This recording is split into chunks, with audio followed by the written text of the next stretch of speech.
la derecha es La derecha el es odio. Es una odio. cita textual, ¿eh? Y la derecha es discriminación, entonces como si ellos fueran todo el amor. Que ya no le podemos creer nada al gobierno, cabrón. Este país ya la vida no vale nada. Creo que se está insertando una psicología del miedo en nuestro país. Sí, sí. Esa que te lleva a salir con desconfianza de tu casa. ¿Qué más tiene que pasar para que digas ya basta? Y creo que con eso podemos empezar a construir un camino muy interesante hacia las elecciones del 2027.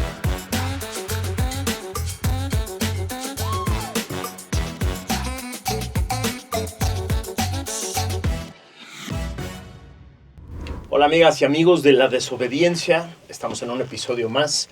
Queremos agradecerles muchísimo el habernos sintonizado la última vez, compartido por todos lados. El episodio tuvo comentarios padrísimos por todos lados, se movió de diferentes maneras, no solo en el canal de YouTube, sino en los videos cortos que tú y yo ponemos en nuestras cuentas de Twitter y en Instagram y en los shorts de YouTube.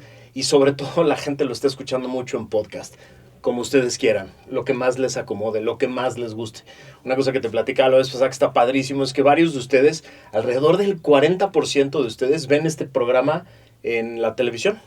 Según el Analytics de YouTube me dice que 30, 40, a veces hasta el 50% de ustedes, la mitad, lo ven en su televisión y por eso hacemos el esfuerzo de que se vea bien. No podemos hacer mucho con cómo nos vemos, a los 50 años ya no se puede hacer gran cosa, pero tratamos de que tenga la mejor calidad posible el audio, el video, la luz y todo, porque pues, ustedes nos están viendo en la televisión y de verdad lo agradecemos. Acuérdense que esto vive gracias a ustedes y que gracias a ustedes que lo comparten y lo mueven por todos lados y lo comentan, esto crece y se multiplica. Queremos hacer un análisis, estamos grabando en martes. Ayer tuvimos un evento espantoso en México. Iba a decir en la Ciudad de México, pero no fue en Teotihuacán, en el Estado de México. Un evento espantoso que se mete en un contexto muy complejo. Un loco, una persona desquiciada. No tengo el reporte psicológico, pero no puede ser de otra manera que una persona con una pistola amenace, dispare y mate a una persona y era como a 13 personas, si no mal recuerdo. Es el número que hay ahorita.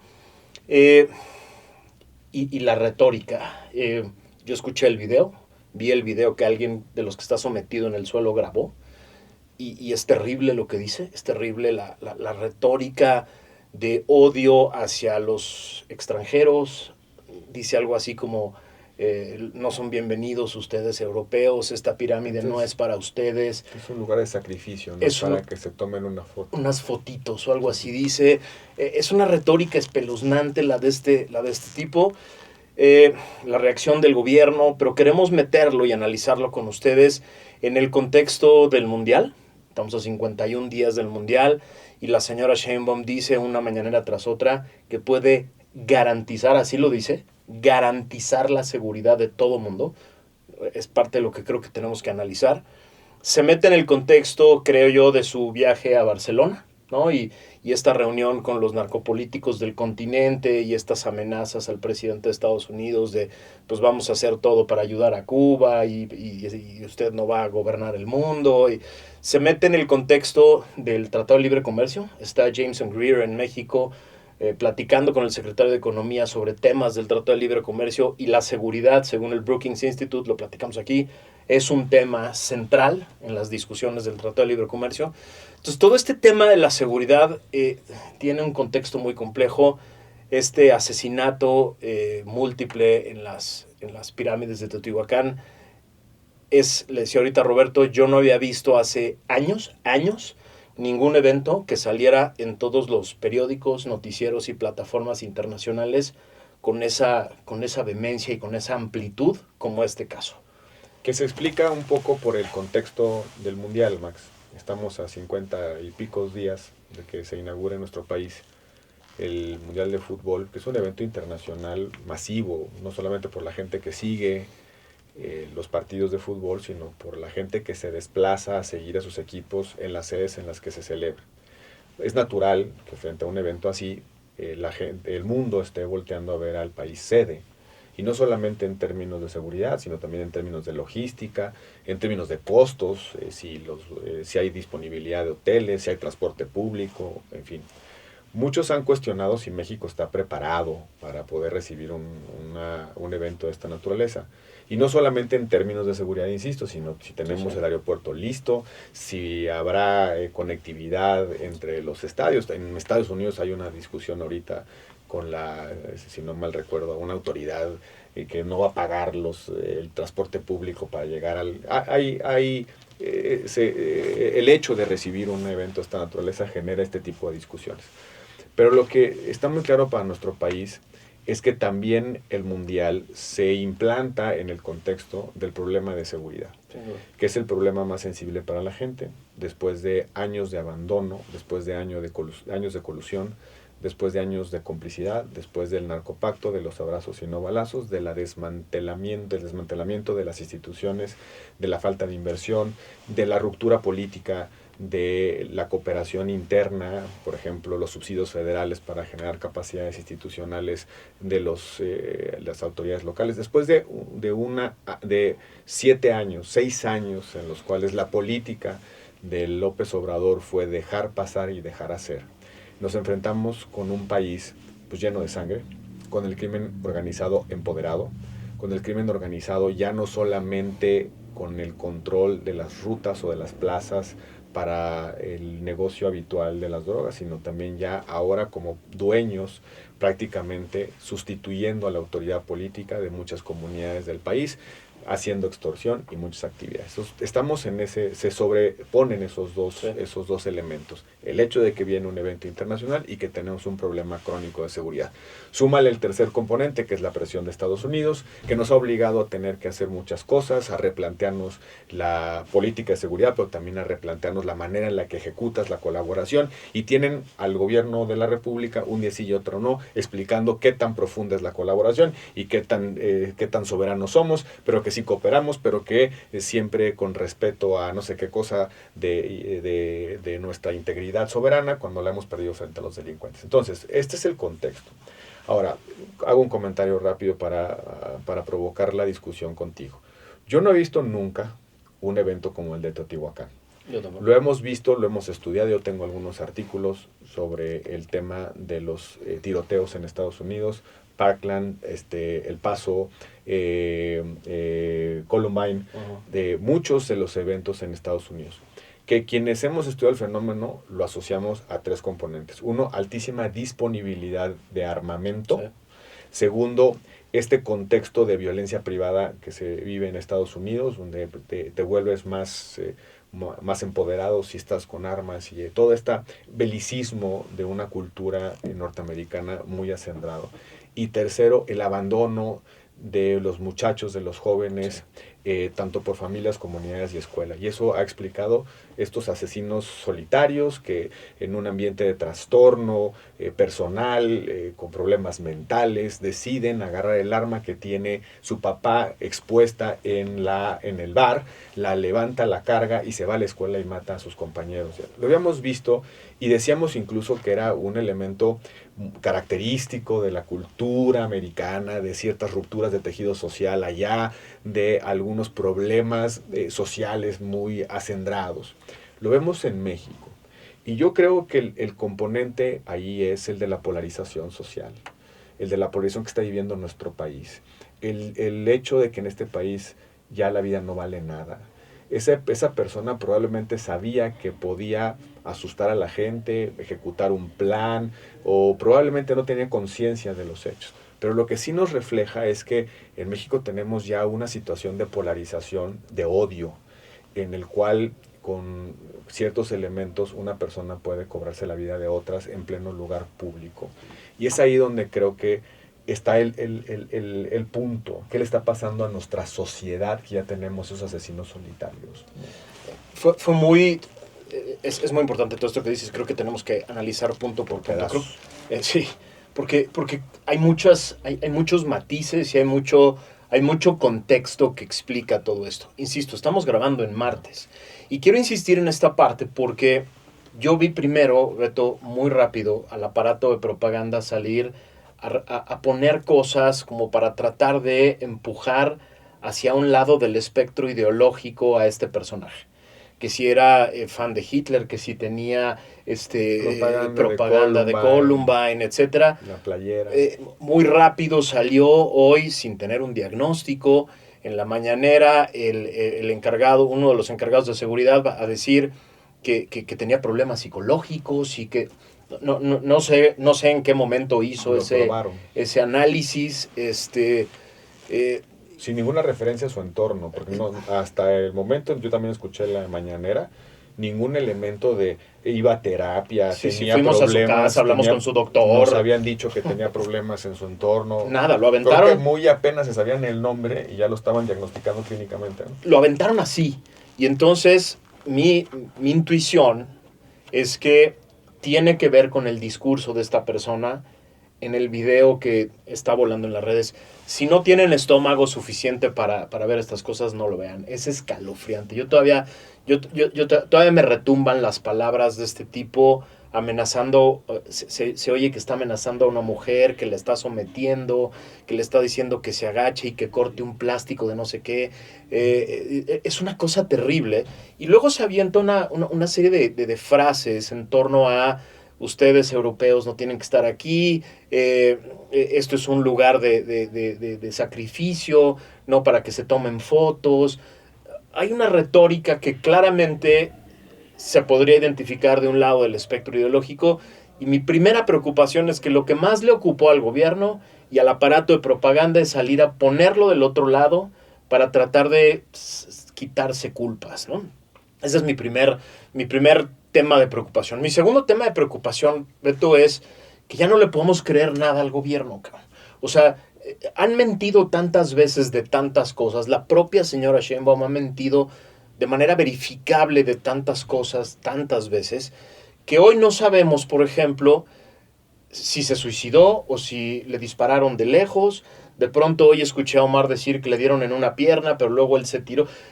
Entonces ya ni siquiera tenemos claridad, ni vamos a tener claridad de exactamente qué pasó y cómo pasó para prevenir que pueda pasar en otros lados, ¿no? Sin comentar, o sin dejar de comentar, mejor dicho, los 15 minutos que se tardó la autoridad en llegar. De entrada, ¿no? ¿Por qué? Y entonces parte del contexto tiene que ver con esta pendejada de la austeridad republicana, ¿no? Se entrevistan por ahí en algún medio ayer a uno de los vendedores ambulantes, y pues prácticamente dice que no hay seguridad de nada, cabrón. O sea, la gente entra, se mete, no hay revisión, no hay nada. Prácticamente tú y yo hemos ido a diferentes lugares del mundo, a sitios turísticos, a ruinas y demás. La seguridad es brutal porque se sabe que son lugares donde se puede pretender hacer un espectáculo, ¿no? Un espectáculo. Se prestan para magnificar un evento y para hacer un evento de propaganda, ¿no?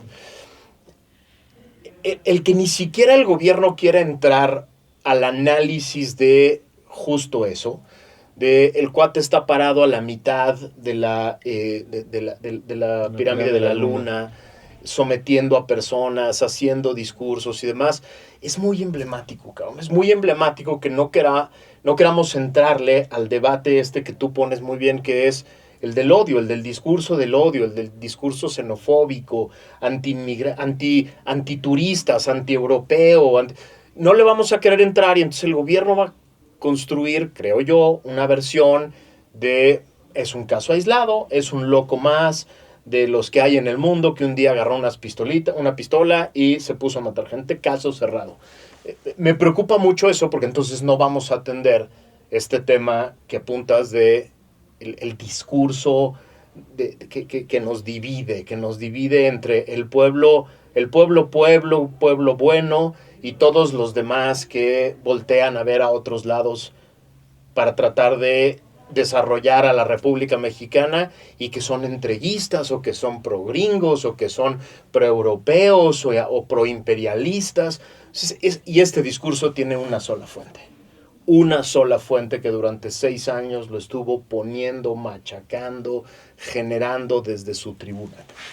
No descartemos la posibilidad del trastorno psicológico de esta persona. Sin duda. Que por alguna razón se haya inscrito en una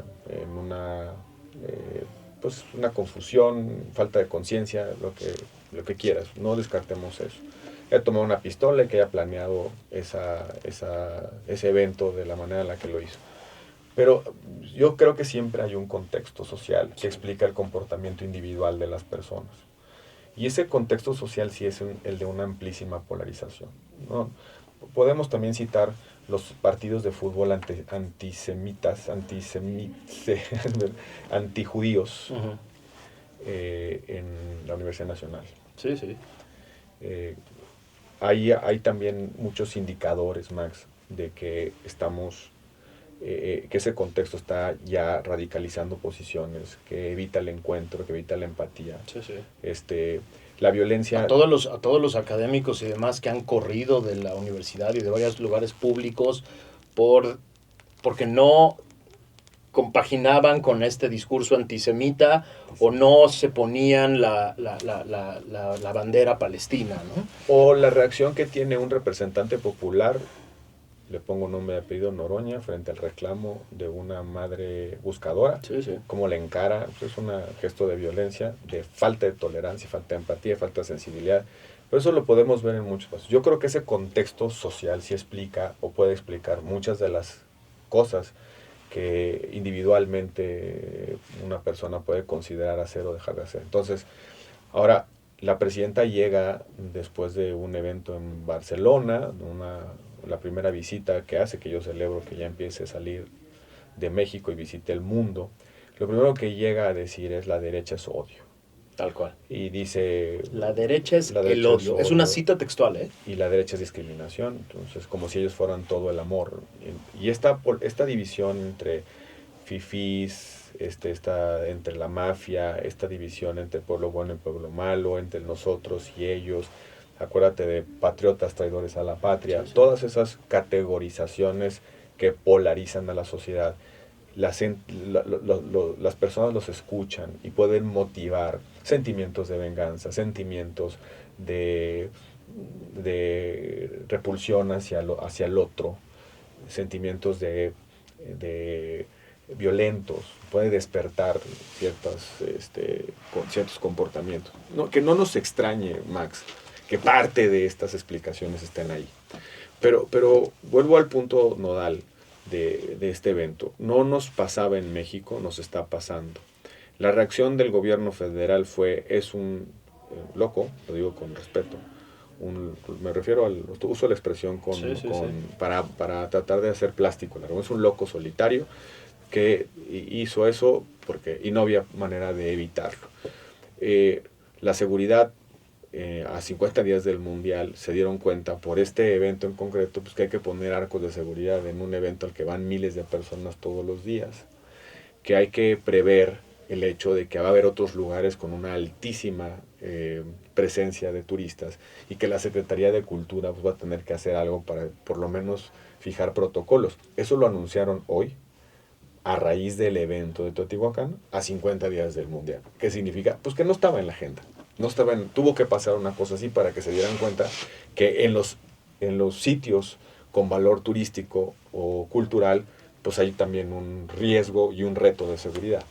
Ojo, yo no estoy diciendo, y Roberto tampoco, que este señor estaba del lado opuesto del espectro ideológico al que se refirió la señora Sheinbaum. Yo no voy a caer en la misma trampa en la que fácilmente caen ellos, de tratar de ubicar tres elementos para decir, ya ven, es del lado ideológico tal que es el opuesto al mío. Ni tampoco hizo lo que hizo porque es militante de un partido o porque siguió las consignas.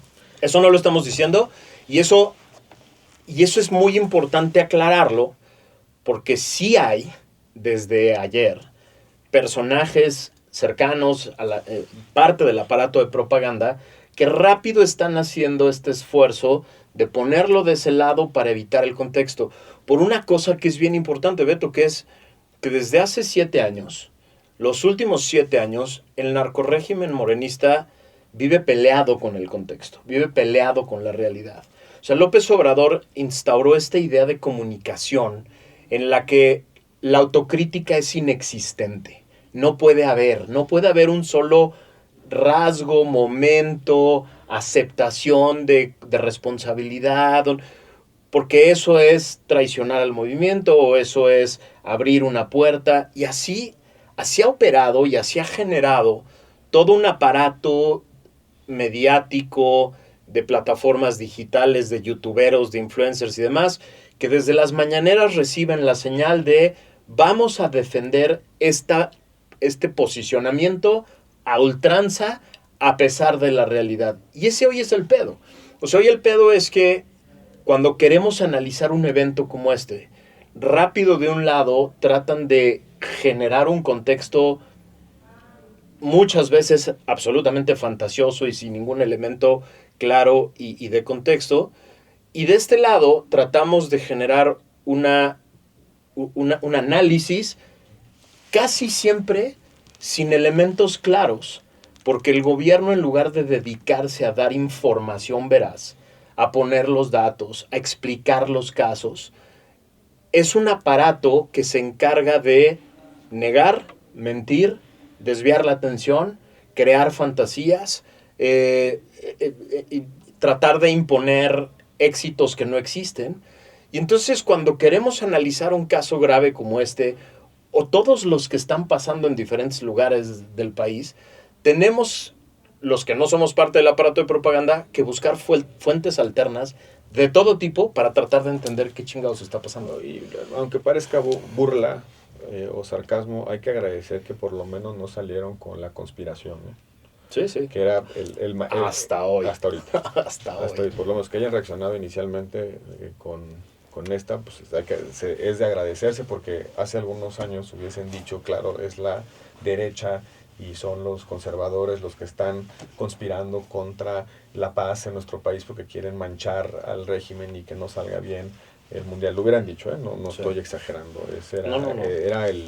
Ese era el tono de cada caso, cada asesinato, cada lo que fuera. En el manual estaba ya muy acreditado que ese era, digamos, uno de los pasos narrativos que debían de seguir cuando una crisis así se enfrenta. Pero quiero irme al fondo del problema, Max.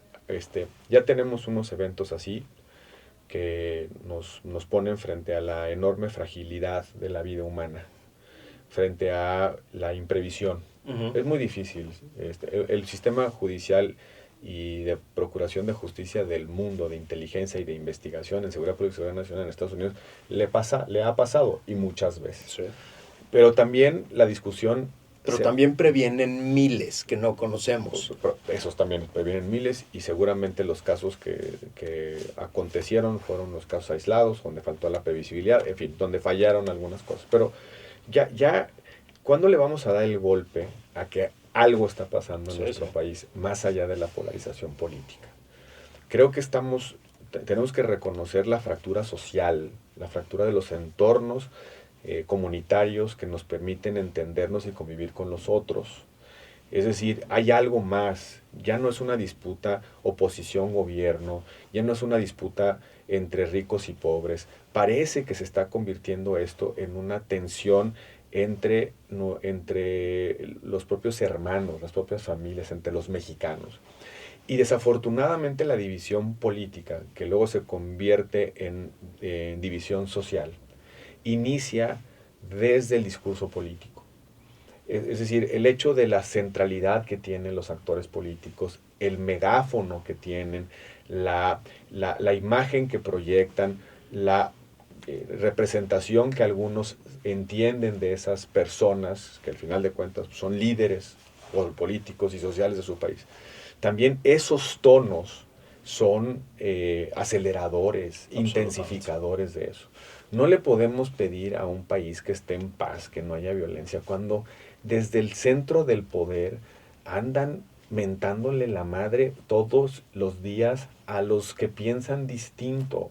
Hace unos meses hice en Factor Kaiser un programa en el que saqué, si no mal recuerdo, más de 100 insultos de López Obrador desde la mañanera a cualquier persona que pensara diferente. Desde mafia, criminales, traicioneros a la patria, insultos directos a personas, no a los narcotraficantes, no a los enemigos reales de México, Eso se portaron bien. a medios, a columnistas, Críticos. líderes de organizaciones de la sociedad civil, empresarios, dirigidos a ellos. Y te digo, por eso para mí es muy relevante que justo el lunes, no es que la señora no había sabido lo que estaba pasando en Teotihuacán, pero el lunes en la mañanera la señora se avienta la frase de la derecha es el odio. La estoy citando, cabrón. Es la presidenta de todos los mexicanos, incluidos los que se perciben como parte de la derecha, cabrón. En el momento en que la jefa del Estado mexicano, en la plataforma más importante en la que están todas las cámaras de todos los medios y los columnistas y todo el mundo tomando nota, hace la división. Ella, tú y yo la podemos hacer, la puede hacer cualquier güey de la calle y no tiene realmente relevancia. Cuando la presidenta de México, bueno, la señora que administra la oficina, que es formalmente la jefa del Estado, dice, la derecha, es decir, pone una raya y dice, todo hacia acá es odio.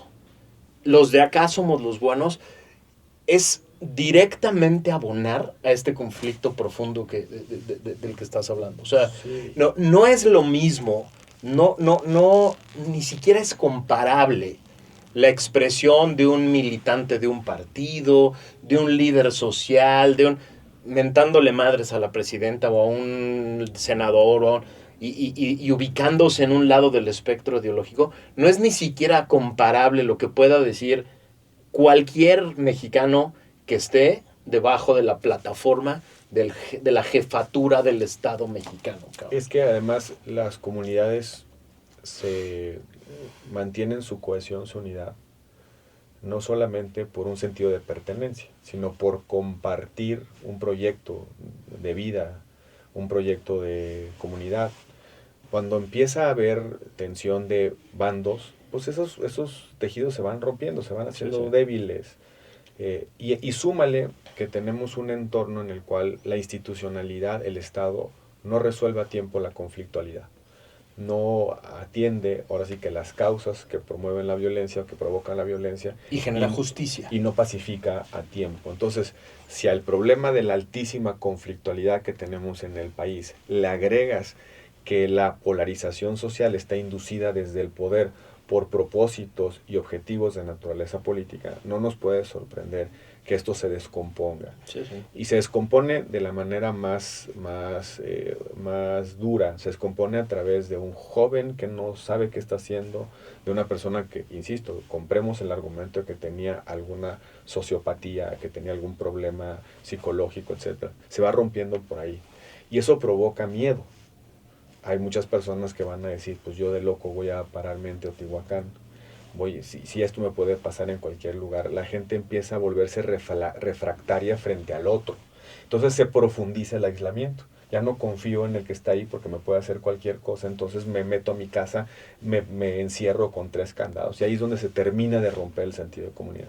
¿Qué es lo que les ha pasado a muchas comunidades en Estados Unidos que ya ven a quienes piensan distintos, los ven como enemigos? Con una diferencia muy importante. Casi todos los casos en los que ha habido un tiroteo o lo que sea en Estados Unidos, una cosa terrible, masiva, o incluso no masiva, digamos, asesinatos en donde hay algo famoso, por ejemplo, este chavo loco que en la calle, si no mal recuerdo, de Nueva York, fue a matar a un dueño de una aseguradora tratando de hacer un statement político y demás. La gran diferencia es que en Estados Unidos el 100% de esos casos acaban en un juicio en el que esa persona, si no se mató o no lo mataron, acaba en la cárcel. El problema en México es que además de todo el contexto, es que la gran mayoría de los asesinatos, el 95%, según Causa en Común y esta organización, ahorita me fue el nombre, no es México, ¿cómo vamos? Ahorita me acuerdo. El 95% de los asesinatos queda impune. Esta vez fue el de Teotihuacán, Beto, pero en el último año en la Ciudad de México, un abogado por acá y otro abogado por allá y un estilista en Polanco y o sea, hemos estado... Los ataques a los periodistas, o sea, la crisis desaparecidos. Los dos, la mano derecha y la mano izquierda de Clara Brugada en pleno Tlalpan, en plena luz del día. El feminicidio que ocurrió en la Ciudad de México hace unos días, en un edificio de departamentos, exacto, con un chorro de contradicciones en las versiones. Y en la mayoría de los casos, la impunidad es del 100%, cabrón. Sí. Y la percepción de la gente es de absoluta injusticia, pero también de estamos solos, cabrón. O sea, la gran diferencia, la crítica que siempre hacemos contra Estados Unidos y la cultura de las armas y de la violencia y la chingada, tiene una diferencia, que es que su sistema de justicia sí sirve. Su sistema de justicia, cuando pasan estos casos, se convierte en ese aparato que pone, digamos, orden en el sentido de hay una responsabilidad concreta de esta persona, va a pasar el resto de la vida en la cárcel. De la gran mayoría de los casos que hemos visto en México en los últimos años, sí, no hay una persona pagando las consecuencias. Ese es el problema, la impunidad que bien dices. Por eso usé la frase de la vida no vale nada en nuestro país, pues porque no hay consecuencias. Uno puede disponer por pocos pesos de la vida de una persona, como vimos en un abogado en la Ciudad de México, las ejecuciones que se han experimentado recientemente por distintas razones económicas, políticas, sociales, etc. Pero ahí es donde contrasta mucho el problema con la conducción frente al problema, la conducción política del problema. Una presidenta hoy que pone a su gabinete, estamos grabando el martes, insisto, que pone a su gabinete a dar unas explicaciones pues muy generales, muy del caso, y llegaron a tal hora y se fueron a tal hora y una unidad de la guardia y que ejecutó correctamente, etc. Pero no ves en ella un planteamiento de pacificación política. No ves en ella un mensaje más allá de solidarizarse con las víctimas y decir que todo va a estar bien y que se están atendiendo a través de los canales consulares y diplomáticos a las familias de las víctimas. No hay una introspección pública de la presidenta. Es decir, ¿qué nos está pasando? Como sociedad, nadie le está echando la culpa a nada. Yo puedo juzgar y cuestionar la conducción de sus instituciones, de sus agencias, de su gobierno, de su gabinete en la política de seguridad. No le voy a echar la culpa de lo que pasó en Teotihuacán. Sí le voy a reclamar que parte del discurso de odio que se ha sembrado en este país termina alimentando poquito o mucho ese tipo de comportamientos humanos, ese tipo de comportamientos basados en la mayor de la miseria humana, que es causarle daño al otro. O sea, no podemos aislar lo que le pasa a la violencia en este país a que estamos enfrascados en una serie de violentaciones políticas todo el tiempo. Este país está mentadas de madre desde el poder. Entonces, yo no vi a una presidenta con el ánimo de decir, a ver, es momento de mexicanos. Este evento nos debe llamar la atención, o sea, nos debe llamar mucho la atención, porque hay una persona que está dispuesta a tomar un arma, y afortunadamente no se dio, pero pudo haber terminado en una tragedia colectiva, a plena luz del día, en un lugar público, turístico. O sea, no es una cosa normal, que es un hecho aislado y que no se va a resolver con que le pongan narcos de seguridad a las zonas arqueológicas. Se va a resolver en la medida en la que haya un llamado a que tenemos que serenar a esta sociedad. Y a ver, pero ojo, creo que es bien importante, por lo menos para aclarar, que estos llamados a la unidad y a la paz, estos llamados a vamos a serenarnos y vamos a tomar este tipo de casos, no para volver a encender el conflicto, sino para tratar de ver qué chingados está pasando desde adentro, con un matiz que es bien importante, Beto, porque de pronto este gobierno suele utilizar estas cosas para decir, es que ya ven, cualquier crítica es parte de ese ataque. Ustedes abonan a la división cuando me critican porque destruyo al Poder Judicial, cuando me critican cuando mantengo la política de paz y no balazos del presidente. Oye, no critiquen a Marcelo Ebrard porque está conduciendo el Tratado de Libre Comercio. Exacto. O acabo de leer una columna que dice, oigan, ¿qué es más rentable para la oposición? ¿Reconocer que qué bueno que cambió de opinión en el fracking? O seguir insistiendo en la contradicción. Híjole, mano, eso es a lo que voy, cabrón. O sea, a lo que voy silencio pragmático frente a... Esa es la trampa, esa es la trampa en la que no podemos caer. Porque de pronto parecería que cuando hablamos de división, es muy fácil para el gobierno decir... entonces cállense ustedes, entonces déjenos de atacar, entonces voy a pasar una ley para que no me puedas hacer un meme de inteligencia artificial porque me ardo y entonces te voy a meter a la cárcel cuando yo me siento incómodo con una crítica. Ese es el matiz que es muy, muy fino de analizar y una trampa que puede ser muy rentable para ellos. Sí. Empezar a decir, ok, vamos a hablar de paz, vamos a hablar de unidad, vamos a darnos la mano y a saludarnos entre diferentes. Ya no me critiques. No, yo creo ya no me ataques, ya no te burles de mí, cabrón. No, esa no debe ser la contraprestación de un llamado a serenar al país. La contraprestación es, y vamos a pensarle entre todos y buscar los mecanismos para superar estas dificultades. A ver, voy a poner un ejemplo concreto. Los problemas de salud mental, sobre todo en los jóvenes, están incrementando. No escuchas nada al respecto, no escuchas nada. No escuchas el incremento, nada en respuesta al incremento del número de suicidios. No hemos escuchado nada con respecto al reclutamiento forzoso y no forzoso del crimen organizado a nuestras juventudes. Hace unos días, si no mal recuerdo, el domingo, salió en el Reforma publicado un texto amplio, una investigación periodística amplia sobre el reclutamiento voluntario con engaños, sí, pero después también voluntarios por motivos de trabajo y demás, de jóvenes al cártel Jalisco. Todas esas cosas que están ahí, que son, eso sí, es atender las causas sociales, pero primero entender los problemas sociales para poder encontrarle la lógica a resolverlos.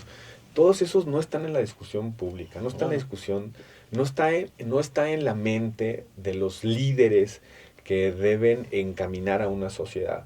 A mí lo que me preocupa muchísimo es que ya estamos sordos, ciegos y mudos, unos entre otros.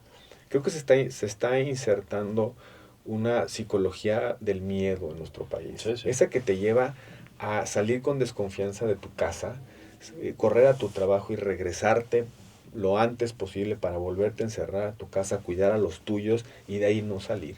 Eso está sucediendo en nuestro país. Y eso implica necesariamente que no estamos discutiendo con datos, con experiencia, con científicos, las causas reales de este tipo de problemas. O sea, si estamos solo gritándonos de vez en cuando y pasamos de un escándalo a otro y lo de Teotihuacán se olvida pasado mañana porque viene algún otro nuevo escándalo, otro nuevo asesinato, otro nuevo dato, es que no estamos entrando a las causas. Hace unos meses hice un programa de Factor Kaiser sobre un dato súper dramático para mí, aunque salió en el INEGI, en este registro que hicieron de las muertes de 2025, el total de muertes. Espero recordarlo bien, pero si no mal recuerdo es así. Si tú entras a una morgue y hay 10 cadáveres de suicidio, por suicidio, 8 son hombres jóvenes. Sí.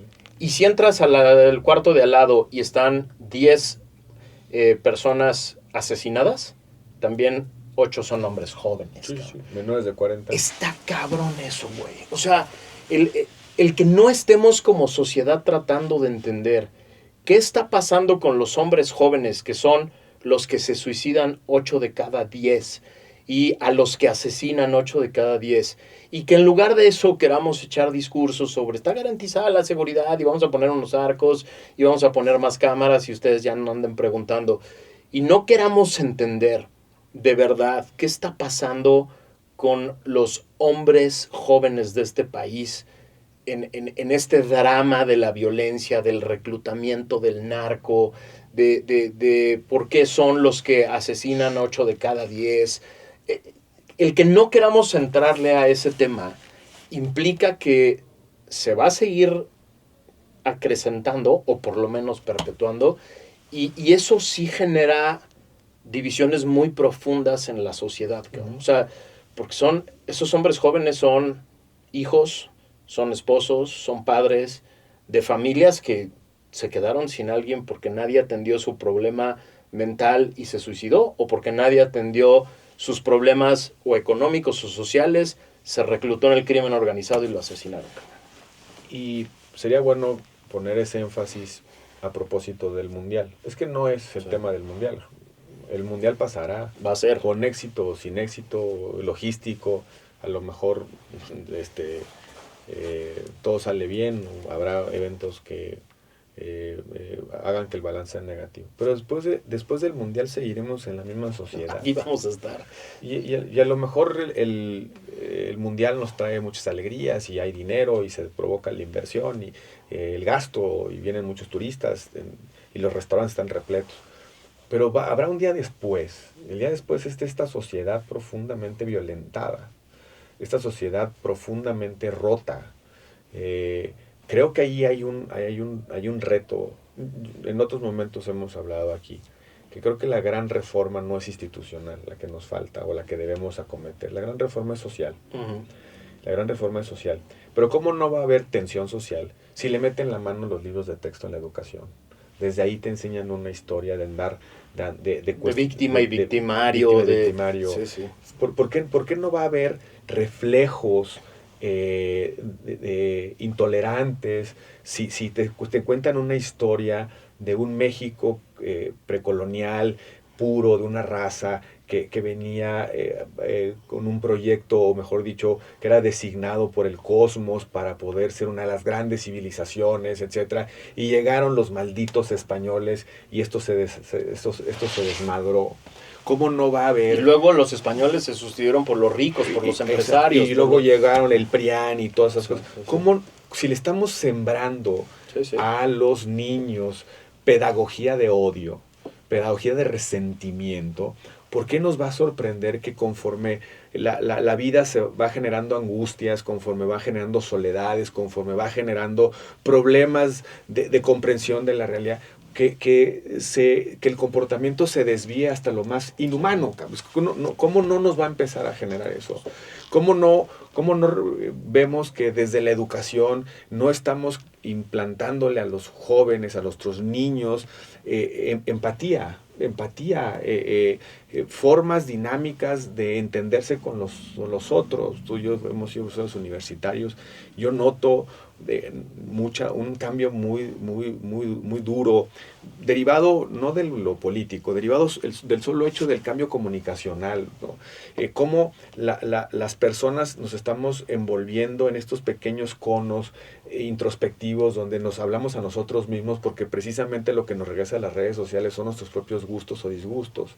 Creo que ahí es donde no estamos entendiéndole. La gran reforma pendiente en México es una reforma social que tiene que pasar porque los servicios públicos que garantizan calidad de vida funcionen, pero también mecanismos para poder ejercitar el músculo de la convivencia. Sí. Familia, comunidades, escuela, centros comunitarios, espacios públicos, iglesias, en plural, iglesias, la vida espiritual, muchas cosas que se están empezando a perder porque estamos en unos ciclos de violencia que se suceden unos a otros. La violencia criminal por un lado, pero también una violencia intrafamiliar, porque no hay quien le ayude a una madre violentada a encontrar una respuesta inmediata a la primer señal de violencia acometida por su cónyuge, por su pareja. A esos niños, miles de niños abandonados que prefieren estar dentro de una pandilla que tener un entorno de protección, si no es en su familia, en una institución. Ese desgajamiento de nuestro sentido de pertenencia comunitario. Y también pasa por algo que yo he insistido mucho en que hay que volver a poner en el centro a la familia. La familia como un núcleo de protección, la familia que requiere ser vista como el espacio natural que permita que las personas aprendamos los elementos más básicos que nos conducen por la vida, desde el respeto hasta el orden, desde la tolerancia hasta la empatía, desde la solidaridad hasta el amor.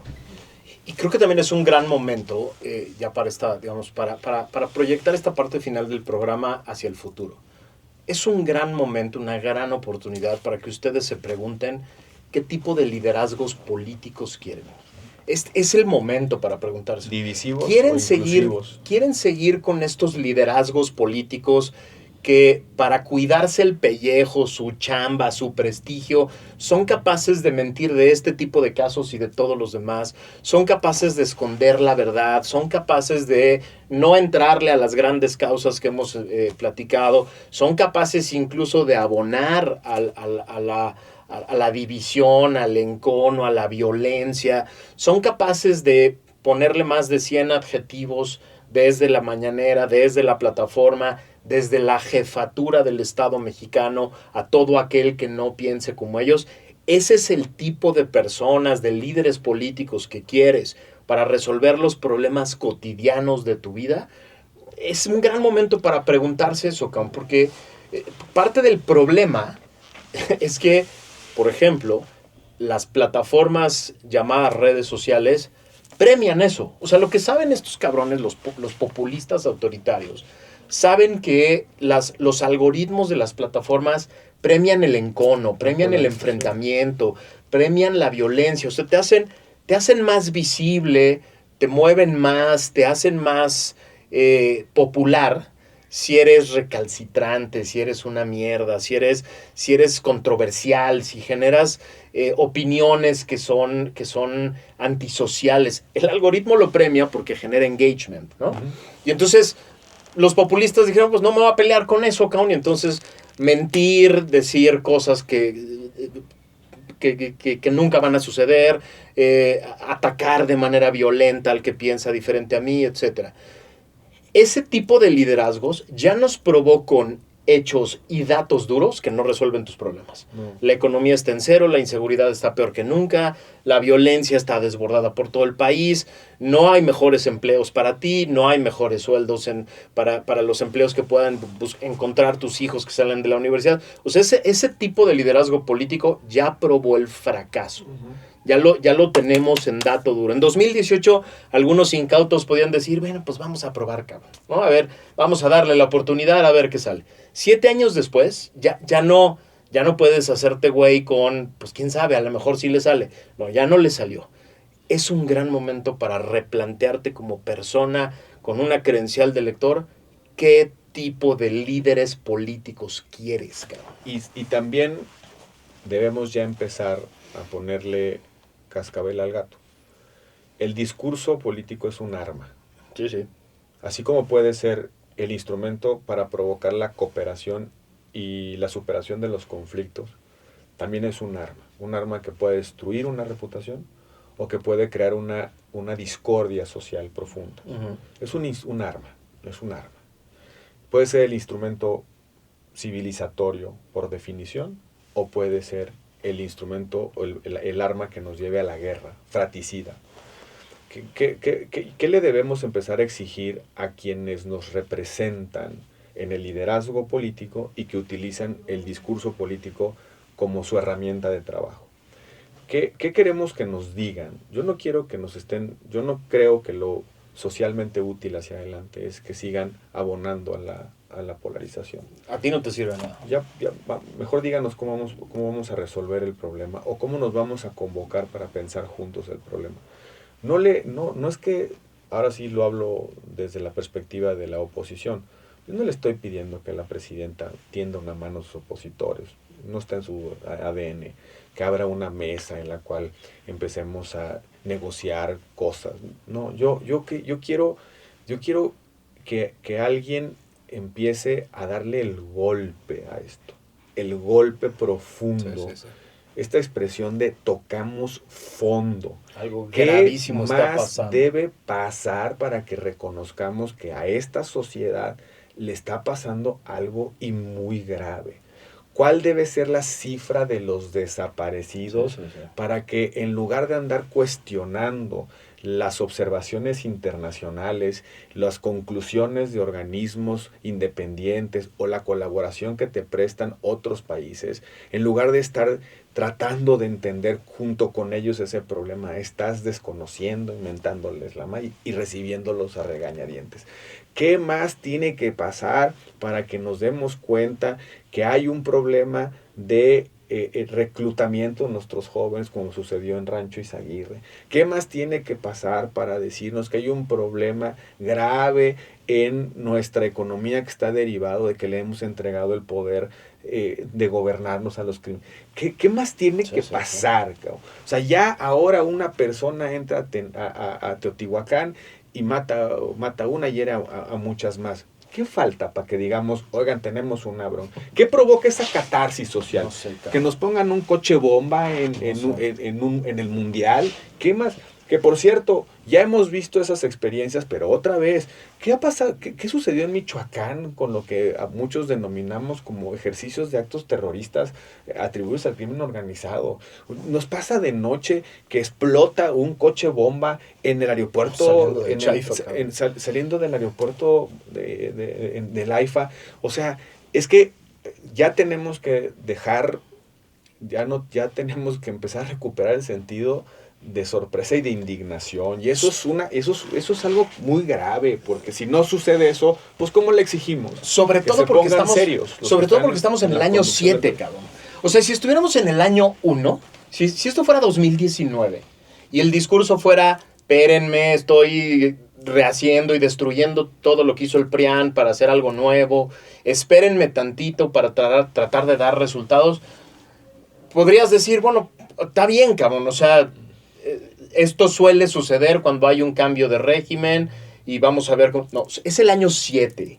Y entonces cuando tú haces la pregunta, ¿qué más tiene que pasar? Esa es la que nos frustra a tantos, cabrón. ¿Qué más tiene que ver la gente en términos de eventos que explotan en la cara, pero también en cero reacción del gobierno para atender el problema, cabrón? O sea, el problema no es solo que pasan cosas que deberían de ser por sí mismas destructoras de un régimen, sino que lo que hemos visto como reacción del régimen es negar, mentir, esconder y esperar ansiosos el siguiente escándalo. O sea, no solo no está pasando nada respecto de estos temas, sino que muchas veces abonan pública y abiertamente a que continúen, cabrón. O sea, si estuviéramos viendo en cada uno de estos eventos que hay una reacción de reconstrucción, de atención al problema, podrías decir, bueno, pues están trabajando, cabrón. El problema no solo es que pasan, es que pasan y no hay un solo dato de que alguien esté haciendo algo para resolver y que no vuelva a pasar otra vez, cabrón. Y yo esperaría, Max, que hablando del evento de Teotihuacán, que se nos fue la conversación para allá, estamos queriendo crear algunos horizontes sobre el tema del mundial, pero se nos fue en Teotihuacán con buenas razones.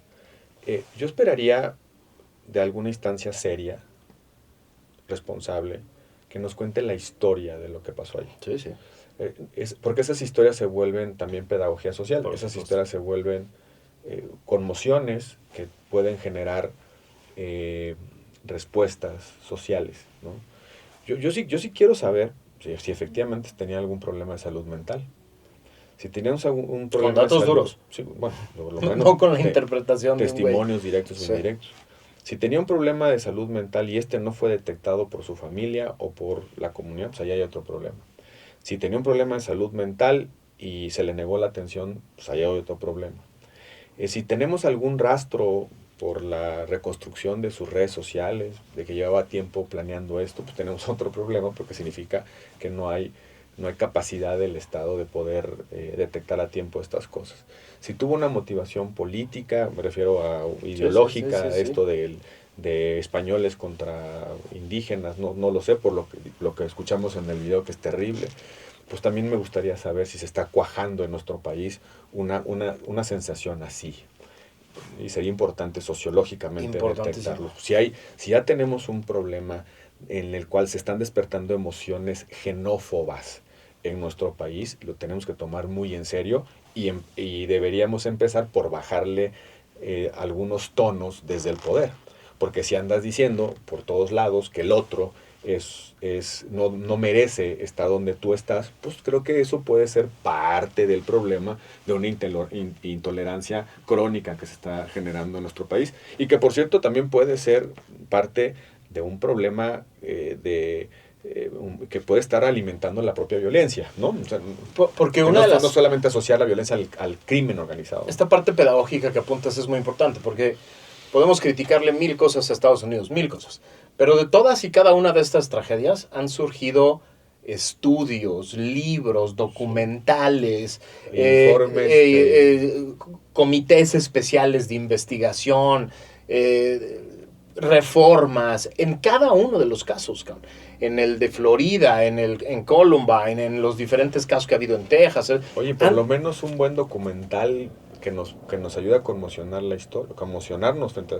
Tú has visto la de Columbine, de este director. También eso sirve, ¿eh? Sí, oye, obvio, para que no se nos olvide que esto que está pasando. Y para que los padres de familia tomen acciones, para que las autoridades locales tomen acciones, para que las escuelas tomen acciones. Es decir, todo lo que le podemos criticar a Estados Unidos, por lo menos la sociedad hace la chamba cuando pasan estas tragedias horribles de tratar de buscar y encontrar la verdad, cabrón. Esto fue lo que sucedió, perfectos. Duele como la chingada, está espantoso.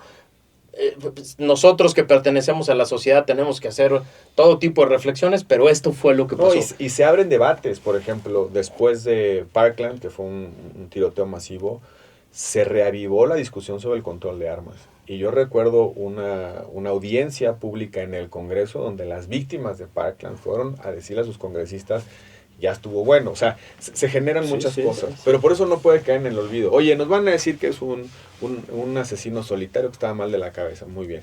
Y probablemente no habrá una víctima que aquí reclame saber qué sucedió porque ni siquiera es mexicana. Pero no tendríamos que exigirlo por otro lado. Yo creo que son demasiadas cosas. Y ahí también entra, ya como conclusión, Max, también entra el aspecto, digamos, anímico de un país que está esperando una gran fiesta con enorme zozobra. Sí. Con enorme zozobra. Yo subrayo el compromiso que la presidenta hizo de garantizar, los puede garantizar. Es un compromiso grandotote. Es un compromiso grandotote. Oiga, presidenta, para garantizar una cosa así tiene que poner la casa en orden, la casa muy en orden. Y ahí tendría que revisar qué le está pasando a sus instituciones que viven en una anarquía, ¿no? Lo estamos viendo constantemente. Pero bueno, ojalá esto nos sirva de algo. Pero yo no sé hasta qué momento podemos decirnos a nosotros mismos, no a la autoridad y al gobierno, hasta aquí llegamos. Hasta aquí llegamos. Ese es el mensaje hacia adelante de este episodio.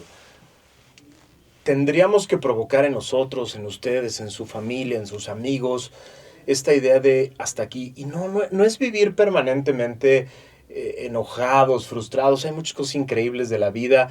Disfruten el mundial, vean y échenle porras a la selección. Se vale decir viva México cuando le estás echando porras a la selección, a pesar de todo el drama que estamos viviendo. Pues yo creo que se vale, cabrón. El punto es que tengamos la capacidad de decir, pero en la atención al país, ya basta, cabrón. O sea, no se vale vivir como disociado de la realidad y pensar que solo es importante lo que vive cada uno de ustedes sin el contexto, porque eso es a lo que los populistas apuestan. Tampoco se vale que nadie te haga creer que disfrutar un cacho de tu vida o disfrutar un partido de fútbol es antimexicano por todo lo que está pasando. Tampoco se vale. Creo que la invitación hacia adelante es convertirnos en ciudadanos de tiempo completo.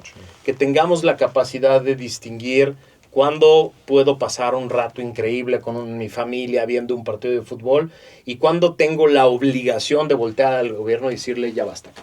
Hasta aquí, cabrón. Oye, y también a nosotros mismos, ¿eh? Y también a nosotros mismos. ¿Qué estamos haciendo para alimentar esta situación de entorno, de esta situación de tensión? ¿Qué estamos haciendo? ¿Cómo lo estamos alimentando? Y eso no significa, como si bien decías, quedarse callado frente a la crítica necesaria y social frente a la gestión del gobierno, pero es qué parte me toca a mí de responsabilidad. Yo espero que un país que no tiene la ilusión de futuro también no es un país que puede enfrentar su presente, y yo creo que ahí tenemos muchísimo que pensar como sociedad.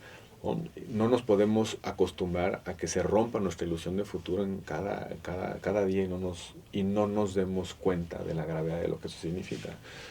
Hay que recuperar el proyecto común desde como decía un viejo pensador, desde los pelotones, los primeros pelotones que son la familia, hasta el Estado mismo. Pero esto es chamba de todos y no empieza ni termina en el Mundial. Pregúntale a todos esos pelotones, a todas esas personas que tienes a tu alrededor, pelotones. ¿Qué más tiene que pasar para que digas ya basta? Háganle esa pregunta a todos las personas cercanas de su familia, de sus amigos, de sus grupos en el trabajo. ¿Qué más tiene que pasar para que digas ya basta? Y creo que con eso podemos empezar a construir un camino muy interesante hacia las elecciones del 2027. ¿No? Sin duda. Pues muchas gracias por habernos acompañado. Nos vemos la semana que viene.